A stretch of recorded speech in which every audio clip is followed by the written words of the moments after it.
why don't you go up into Ray Farmer's office, pull your pants down and take a shit on his desk? And he's like, that's about what you have to do, and they'll trade you the next day.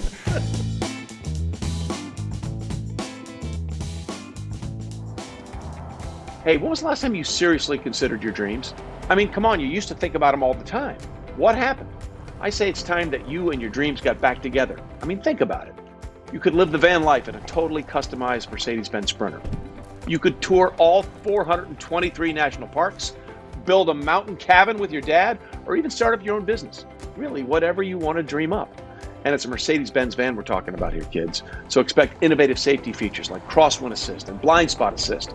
Expect amazing performance and reliability with an MBUX voice command system, a 5-star dealer network, and an available gas engine. It runs like, well, a dream. So what do you say? Head to the Mercedes-Benz dealership and get that Sprinter van. Tell them your dream sent you. Hey everybody, what's up? Trey Wingo here. Welcome into another episode of Season 5 of Half Forgotten History. As you know by this point, we're partnering with my good friends at Mercedes-Benz Sprinter Vans for Season 5 because they help dreams come true, and the athletes I talked to all saw their dreams come true out on the football field. This week's guest is very interesting. He has one of the greatest streaks in the history of the NFL, and normally when you retire, they say you've gone fishing. Well, before his career began, he went fishing. I'm talking, of course, about longtime offensive lineman for the Cleveland Browns, Joe Thomas. Well, first of all, Joe, where the hell is the rest of you? Like, stop losing weight. I wish I could lose just a couple more. Then I could eat a little bit more this weekend when I go and hang out with my buddies. That's the best part, you know? You get a little slimmer and you can eat and drink and enjoy life just a little bit more. All right, so you played at what, like 310, 311, something like that? Yeah, in my career, I was between 300 and 325. So as I got older and slower, I tried to lose a little bit of weight to compensate. And what are you at now? I'm like 255, 260. That's kind of where I try to stay. And what was the impetus for it? Like, you know, I mean, because I get it. Like, retired linemen go one of two ways, right? Yeah. You either do the Joe Thomas thing or you go really in the opposite direction. Was that sort of the motivation? Yeah, you know, I was always kind of a smaller guy. When I got to college as a freshman, I was like 250. I was a tight end in high school, and so they had to kind of gain weight and, you know, force feed me like a foie gras duck to put that pounds on that I needed. And then, you know, that's one of the tough things about NFL players, and why you mentioned a lot of guys go the other way, is because you learn to overeat. You kind of turn off that signal in your brain of when to stop when you're full, because you're burning so many calories on the football field that you really have to just eat constantly until you just feel like you're overflowing at all times in order to just kind of maintain the energy levels that you need on the football field. So for me, I kind of wanted to go back to a little bit more of a healthy weight, kind of more of a healthy eating lifestyle, eat more of my vegetables and maybe cut out some of the sugars that I was consuming to, you know, keep that weight on. But more than anything, my doctor told me, hey, you got a really bad knee. Like, you're going to need a knee replacement. In 10 years, there's really nothing else we can do. You're bone on bone. And so really the best thing you can do is just lose weight, because, you know, the more that you weigh, it's actually like 3 times body weight goes through your knee with force. And so if you can lose that weight, you're going to be able to kind of extend the life of your joints. And that was all I need to hear. Well, you're clearly a trendsetter in terms of this. I know swimming is a big part of this. So you've gone, like, you're so aerodynamic now. So you're starting a trend to be an underwear model as a former offensive lineman. You also started a trend when you were drafted. You were the first guy I can remember that was going to be a top pick that decided, yeah, I'm not going to go. I'm just going to go fishing with my dad. Did you in any way, shape, or form realize that a lot of people would start doing that after they saw you do it? Yeah, I had no idea that it would become kind of a trend, but I think people were just afraid to, like, think about the decision. It was just something that guys didn't even think about. Oh, I got invited to the draft. Yeah, I definitely want to be there. And I was like, whoa, hang on a second. Like, I don't really want to go out there and buy a new suit and sweat it out in the green room for 4 or 5 hours with a bunch of people I don't really know, and then go hug Roger Goodell, who I've never met before in my life. Like, why can't I just spend this day hanging out with my family and go do something that I really enjoy? Because I know things are going to get pretty busy after the draft. You're going to be whisked away to whatever city draft. So you're going to go to rookie mini camp and you're going to do the media tour. So let's just kind of maybe take a break and go hang out with my buddies, hang out with my dad. Like, that sounds like it's way more fun than going to New York and wearing a suit, especially for a lineman from Wisconsin. Did you have good cell service on the lake? Well, that was the funny thing. So I originally was telling my agent, like, hey, I'm going to go fishing. I don't want to talk to anybody. Like, it's a stressful day if you just sit there and watch the TV, right? Especially for guys, the Aaron Rodgers, the famous story, Brady Quinn about dropping in the draft. You sit there and you just sweat it out like you're waiting for your results from a final exam. But I was like, I just don't want to be around it. And he was like, well, hang on a second. They need to be able to call you before they draft you, because I guess a bunch of years ago, there was a player that sadly had passed away like recently before the draft, and he ended up getting drafted because this is kind of before the days of obviously social media, but before the days of a lot of communication that was readily available.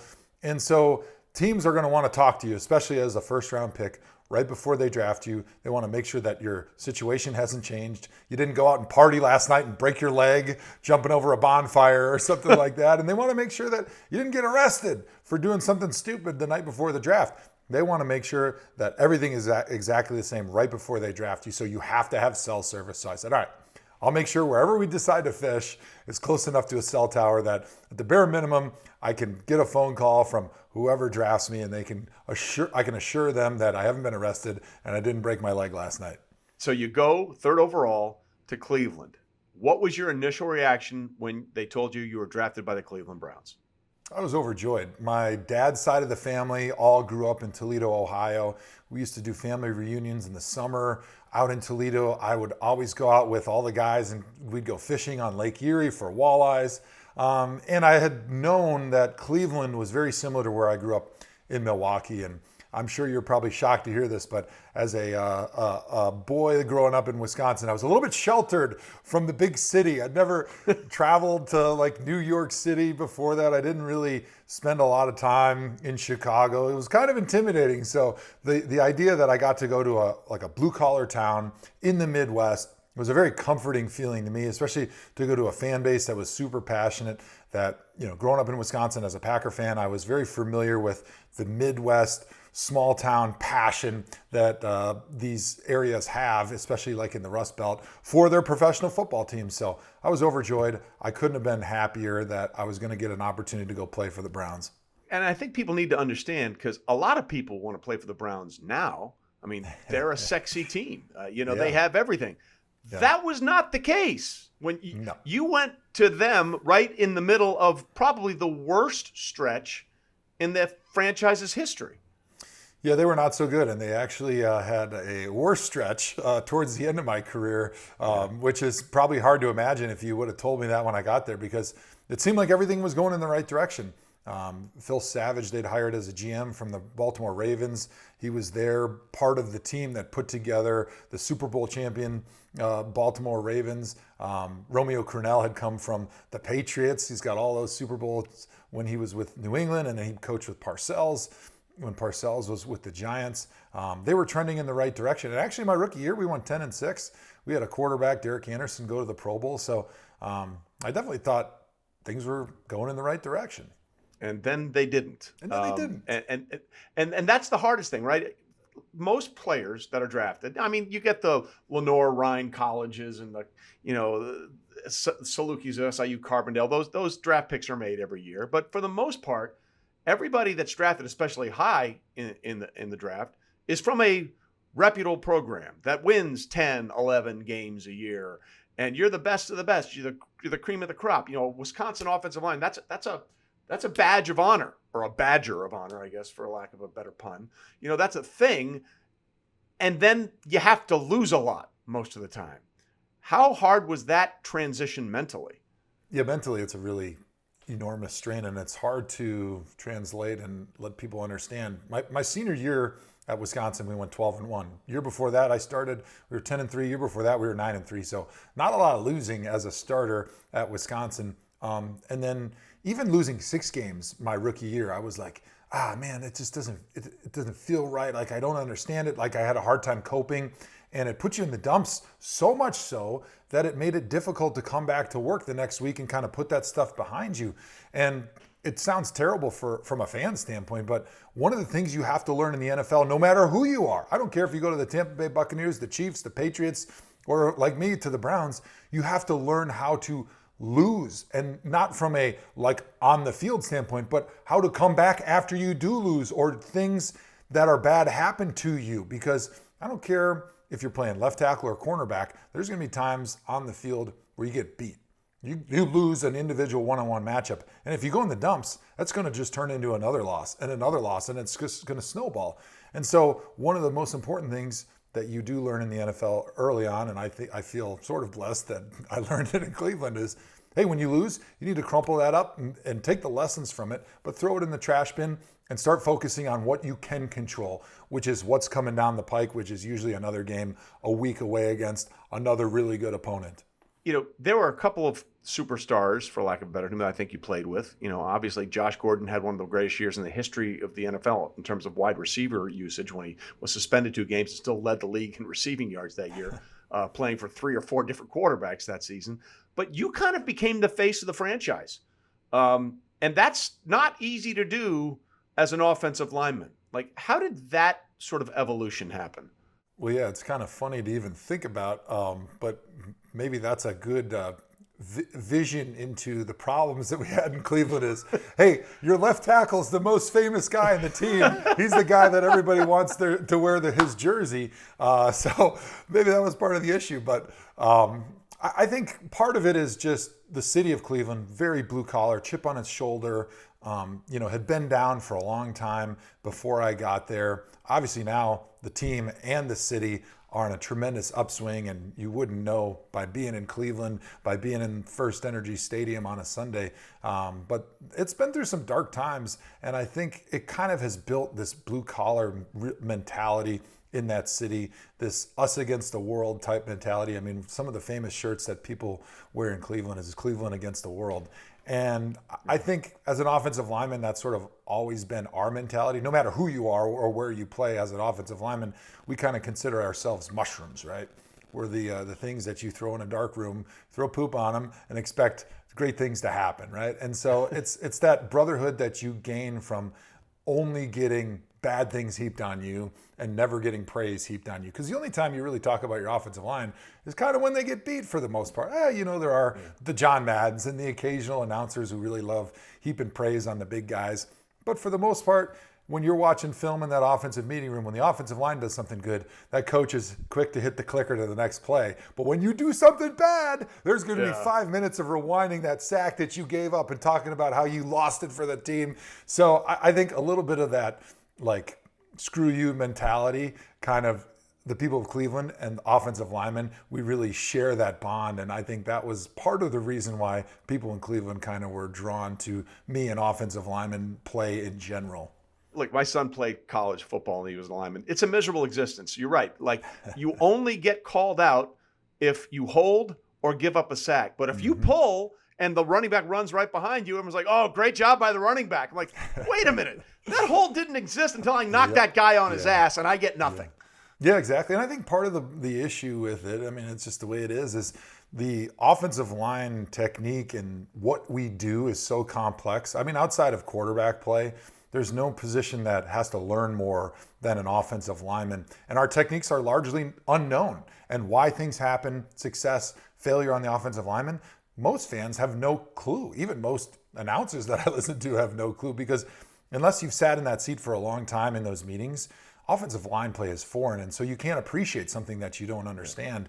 And so it is a lot easier to look at the running back when he scores a touchdown rather than what the offensive line did. But that's why I love being in media. I love allowing all those fans at home to understand the greatness of offensive line play and to appreciate the ballet that happens up front between the offense and defensive line.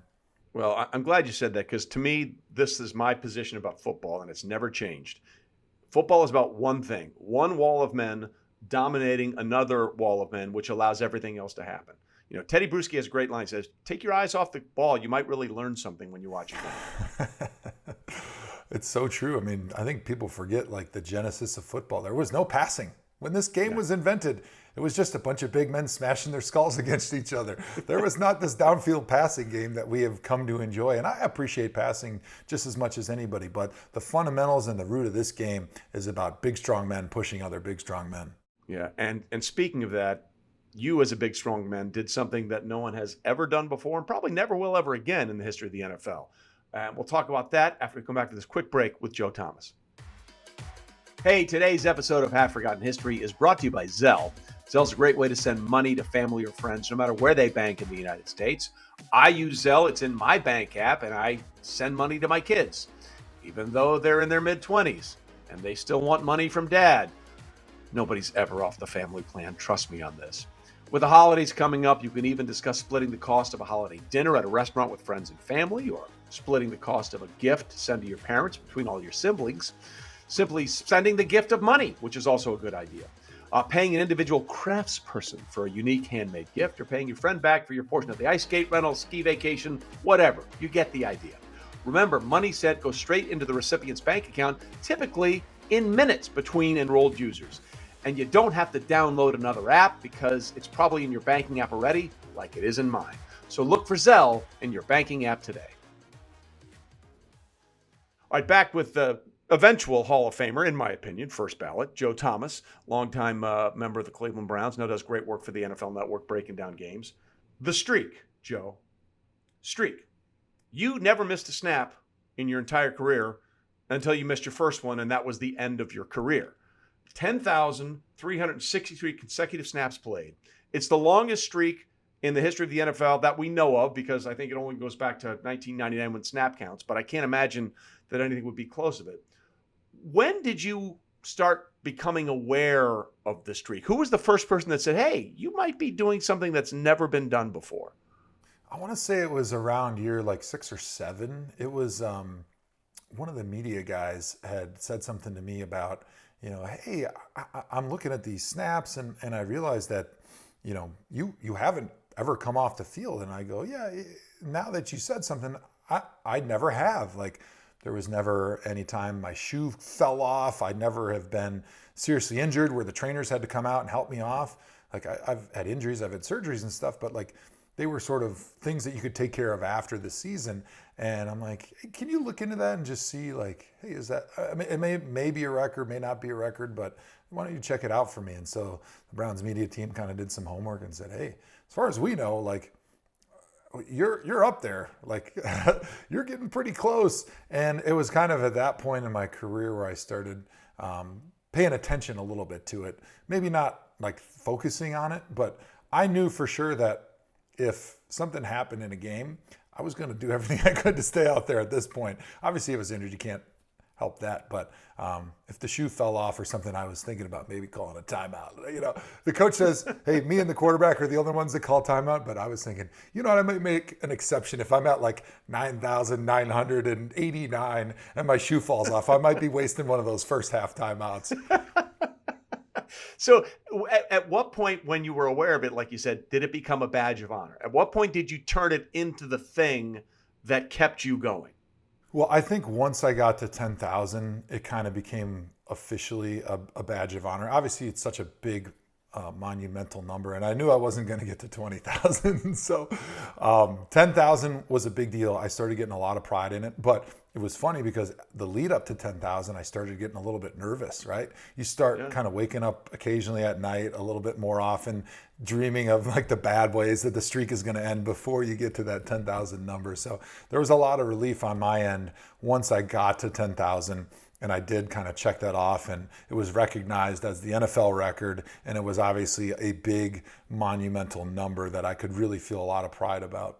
I mean, people need to understand, like you've sort of alluded to it, like you could snap a shoelace, right? That could force you to get off the field. A shoulder strap could come undone underneath your pads. Something could go wrong with your helmet. I mean, it is a remarkable streak and a testament to your determination.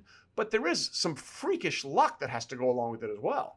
Yeah, no question. I mean, there's very few positions on the field that will ever even have a chance to break that type of record, because most other positions have some type of rotation. Like receivers, no chance. They rotate. Quarterbacks, if you're really good, you come off the field when your team's winning. And so if you're really good, you're probably going to be on a team that wins a lot. And so you're probably going to get a few snaps off here and there. Defensive linemen, they all rotate. Safeties, maybe corner, maybe linebacker. I know London Fletcher played a lot of games, but even those guys a lot of times situationally, whether it's goal line or 3rd and long or some type of strange end of half scenario where you're going to sub those guys out and you're going to put receivers in there for like the jump ball, Hail Mary in the end zone. So there's so many things that can happen at other positions that really offensive linemen are about the only ones that have a chance to really be on the field for every single play. And I think part of the luck almost, which is kind of funny, is the fact that I played for a bad team. So we were never in those blowout scenarios where the coach was like, hey, we got to get Joe Thomas off the field. We don't want to get our all-pro left tackle hurt in a blowout win. So I was always out there because we were usually down by 21 in the fourth quarter, trying to make the valiant and unsuccessful comeback, doing the 2-minute offense. So I think there was a tremendous amount of luck that was involved in that record. Okay, let's say there's a hypothetical situation now. You're past 9,000 and you have 10,000 consecutive snaps in your brain now because that's something you want to get to. What if a coach had said to you, Joe, we're down by 30. Let's sit this series out. Would you have said, hell no, I'm going back in, or would you have done it? It's actually kind of funny because I want to say it was year like 8 or 9, somewhere in there. We were playing against the Steelers, and it was a season that we went 7-9, and we started out pretty good, and then we kind of fizzled at the end.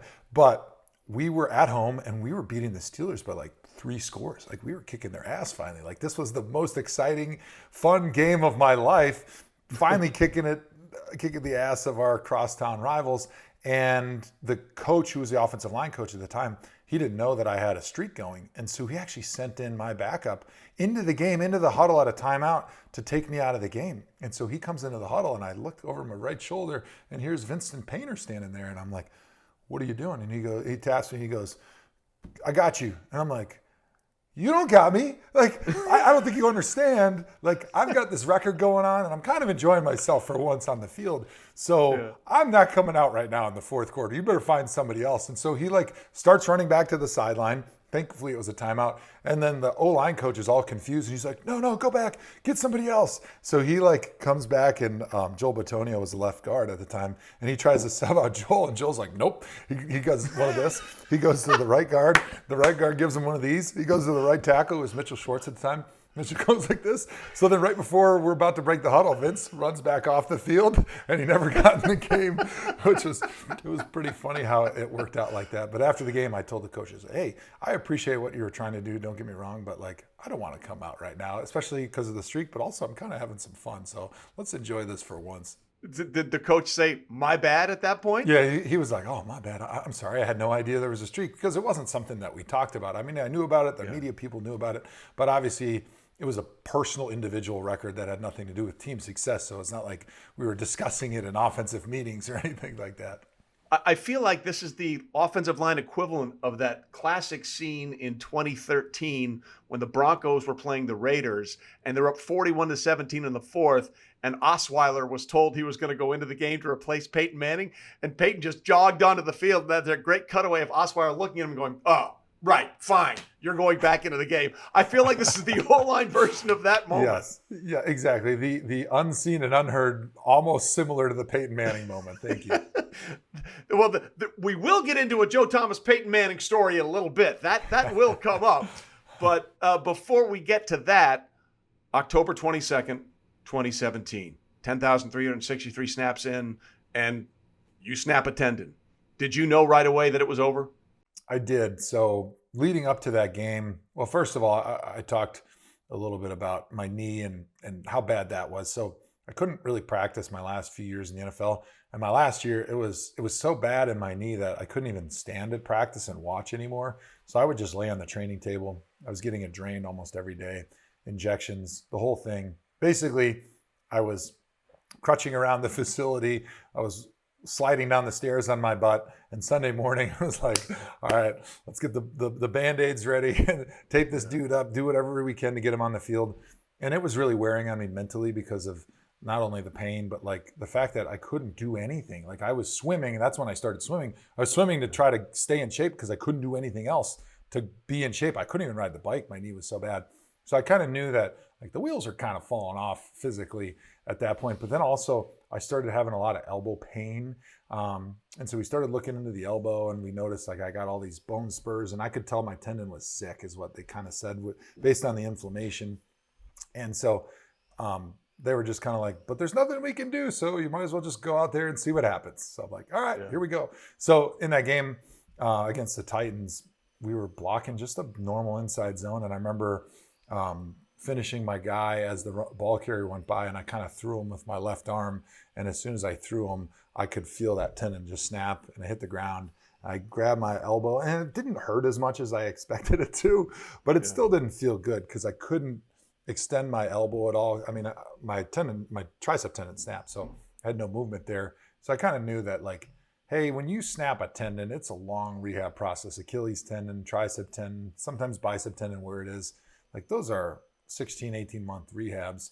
And at this point in my career with my knee, like, this is probably it. But I mean, I didn't really have a chance to savor it because obviously I was laying there crying about my elbow. But still, I kind of had a sense that was certainly the end of the streak, and that was probably the end of my career. That's a lot to process in one. It is 1 5-second play. When did it really hit you? Like you said, this probably, like, was it when you were sitting on the sidelines, or was it after the game? When did it really sink in? Like, I just played my last play. Yeah. So right after I got hurt, they took me into the locker room, and they've got an x-ray machine there. So they did an x-ray, doctor evaluated it, and he was like, yeah, you probably tore your tricep tendon. And I'm like, yeah, I kind of knew that. He's like, we'll get an MRI and kind of confirm and then decide, but, we'll probably do surgery Monday, Tuesday, or, pretty quickly when you have those tendons. You don't want them to roll up. And so I sat actually in the training room and I watched the game on the TV. I can still close my eyes and kind of like remember the smell of the training room as I was watching that game.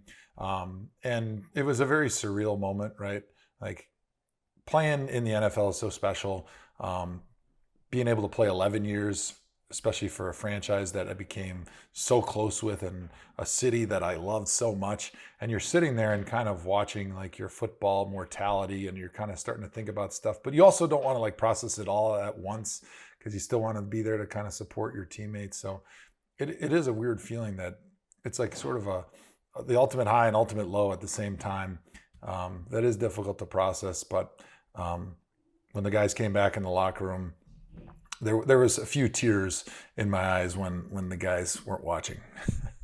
Yeah. Well, listen, you've always been the loyalist of loyal in terms of your commitment to wanting to be there in Cleveland. So why don't we take our final break and come back with a little bit more with Joe Thomas. So stay with us. We're coming right back. Hey, this episode of Half Forgotten History is brought to you by Intuit, the company powering products like TurboTax, QuickBooks, Mint, and Credit Karma. If you're looking to budget for maybe a huge trip to a football game, or maybe going to play some great golf at one of the top places in the country, Mint's smart budgeting tools can notify you before you overspend, create categories for you however you want to budget your money. For anyone out there using TurboTax Online, their error recognition tool catches mistakes that you might have missed, like when I input bank information to get my tax return. If I misplace a digit in my routing number, which is bad, my refund could get delayed for weeks. Luckily, Intuit has my back and will detect common errors like these on the fly, so you can correct it and get your return on time. QuickBooks help you manage your business all in one place, from tracking everyday expenses to being ready for tax time. You can also send invoices, receive payments, run payroll, and track future cash flow right inside QuickBooks. It's as easy as some of the plays our guests have made on Half Forgotten History. Intuit works for what you work for, and whether that's a small business or just you as an individual, Intuit's innovative products make managing your finances and setting yourself or your business up for success very simple. Discover how Intuit's innovative products can help you see what's possible at intuit.com. Back with Joe Thomas here on Half Forgotten History, and you made a point. Like, there were many opportunities when people wanted you to go play somewhere else, and you turned them down. You wanted to see this thing through in Cleveland. Why was that so important to you? Well, I think loyalty was always something that was really important with me growing up. That was just one of the values that my mom and dad kind of taught me. And Barry Alvarez taught me at Wisconsin. He had a coaching staff that was with him for a very, very long time at a period of college football history that to this day, most college coaches are there for 2-3 years, and then they go somewhere else. You're either promoted or you're fired. And I think I just kind of grew up with that loyalty being very much a value that was built early on. And also, I grew up a Packer fan, and in an era that, players didn't change teams all that much. Yeah. And additionally, getting into Cleveland, I fell so much in love with the city, with the organization, and my dream was always to be part of the turnaround and to be there when this once proud franchise was brought back to life and they had this great period of success. Because I can't think of a better thing to enjoy during your career than to turn around a once proud franchise in a great city full of incredibly passionate football fans, and to be there as part of the ride. Like, to me, it feels a little hollow to just go to a team and then win a championship and then leave because you weren't there when it was being built from the ground up. Really like that idea. So additionally, as a football player, every year you got to convince yourself somehow to get the most out of yourself that this is our year, right? As a fan, like, you go through the draft, you go through free agency, you're like, we did all the things right. We got exactly the players we need, and we're going to finally win the Super Bowl this year, even though you're delusional, right? And I was clearly delusional. But I had convinced myself that we were right on the cusp, and we finally found the quarterback. And so part of me really believed it, that, like, I want to be here, and the last thing I want to do is to go ask for a trade or to be traded somewhere else and to miss out on this. Yeah. I had FOMO. Yeah, just so people understand, like, the Browns were terrible at this time. Yeah, we were horrible. And you had arguably one of the greatest players in the history of the NFL call you on a team that went on to win the Super Bowl that year, Peyton Manning and the Denver Broncos in 2015. He really wanted to get you to Denver. In fact, he wanted to get you so bad, he asked you to do something that would guarantee you would be traded.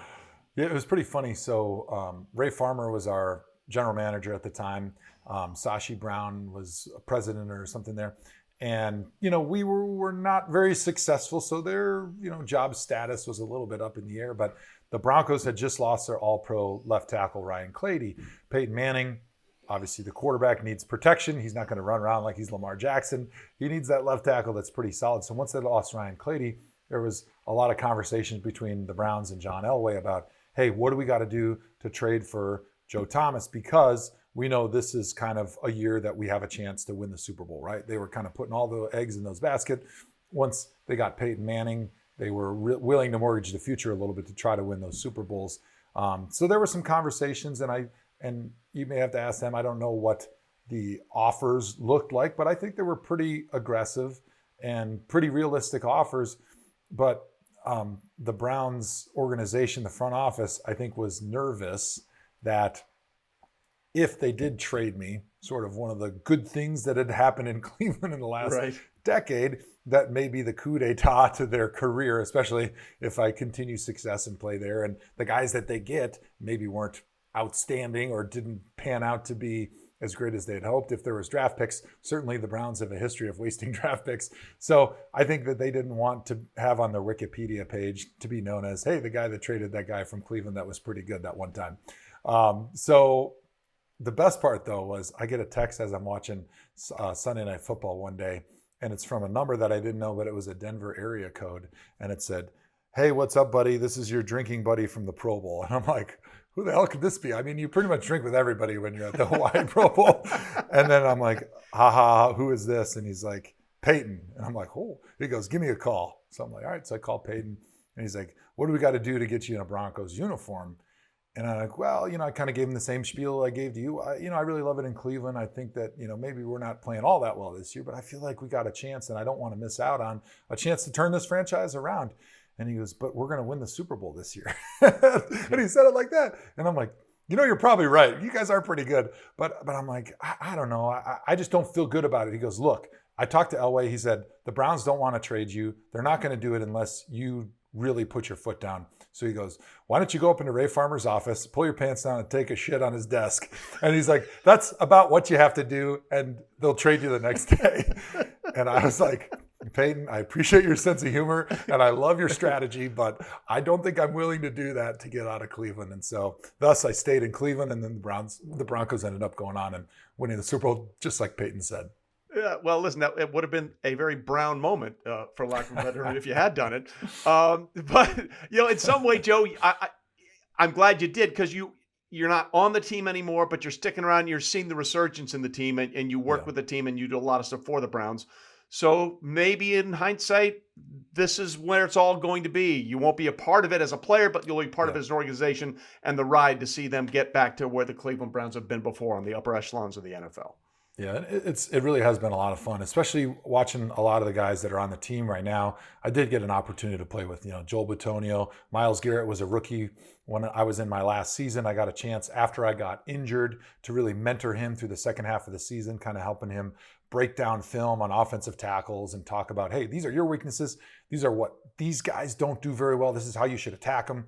And so I really enjoyed building those relationships with a lot of the guys that are the core and the foundation of the team right now that potentially could win a championship this season. So in my own twisted mind, I feel like even though I wasn't going to be there when they do win a championship, hopefully soon, I'm hoping that the guys that are there appreciate the foundation that was built, before that they got there, and some of the work that we put in to try to help give them a little boost in the right direction.